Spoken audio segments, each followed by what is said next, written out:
So, Dan, the S&P 500 is almost literally flat year to date. You know, we're 2.5 weeks in. Yep, the majority of stocks have had a pullback. Small caps lost a little bit of their momentum, quite a bit of it, actually. So I don't want to make too much of the fact that we've had some payback after last year's rally. But there is a little bit of a rethink going on. You know, the pace of the economy, is it really hotter than we thought? Inflation expectations ticking a little bit, bond yields testing. Where does that bring us? Listen, I don't think anything is really too surprising. You had a tremendous rally to end the year, as we've discussed on the show ad nauseum. November, December, one of the strongest end of the year rallies that we've seen in a couple of decades.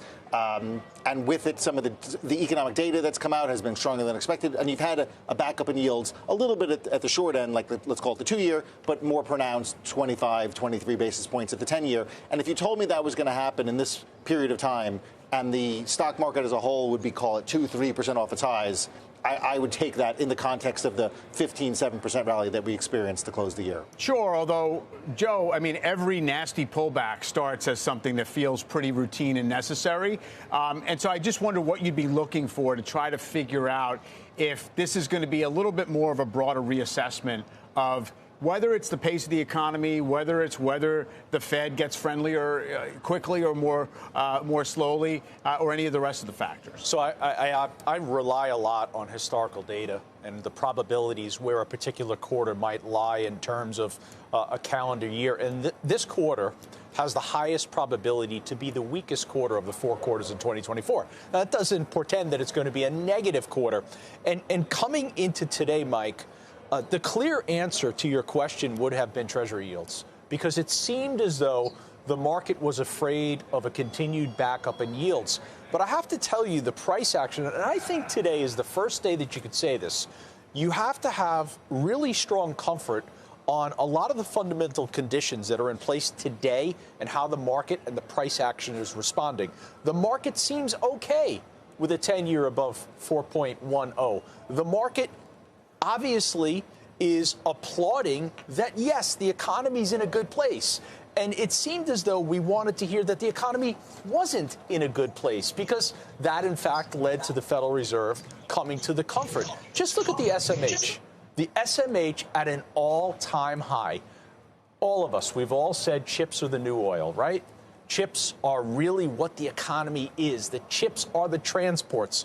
Well, the economy's doing pretty good if you have semiconductors at an all-time high. So I feel particularly good about the way we've traded today, the resiliency with some good fundamentals. I thought data was the new oil, chips were the new railroad. I don't know. We have to figure out exactly what bellwethers we're going to really try to elevate for this modern economy. Victoria, do you think that, I guess, this somewhat cautious start to the year, does it make sense to you? Are you bracing for anything worse? And do you agree that the bond market itself is in a zone where stocks can still be okay?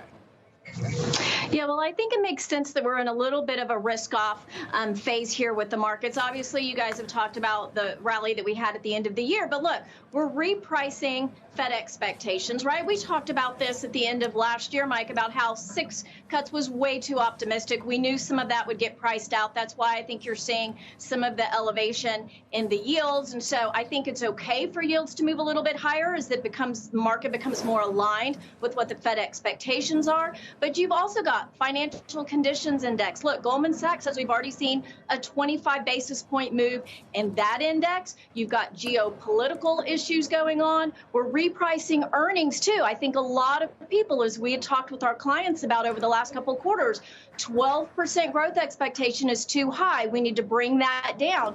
And we've seen it come down a little bit and set a little bit of a low bar here. But I also think it's important, Mike, to note that I think buyers are on the sidelines a little bit, because you've got some money in money markets that is sticky right now. You're earning 5.30, 5.40% on these holdings. There's no rush for people to get into the equity market, and I think they're holding back a little bit. Plus, you've got the blackout on buybacks. That expires in a few weeks. Maybe that'll be a little bit of a tailwind to the market there. But having a consolidation right here makes sense, especially when a buying opportunity for the market, when it's in an overall uptrend, you're looking for around 50% of the names in order in the S&P to hit 20-day lows. Right now, we're about 36, 37% of the names. So people may be waiting a little bit, waiting for a little bit more of a pullback on this revaluation that we're having in the market.